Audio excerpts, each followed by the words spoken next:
ว้าว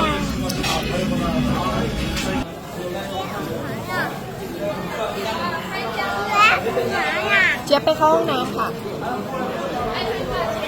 แม่ขอกินด้วยได้ไหมคะไหนขอกัดหน่อยแม่ขอกัดนะไม่กินหรอก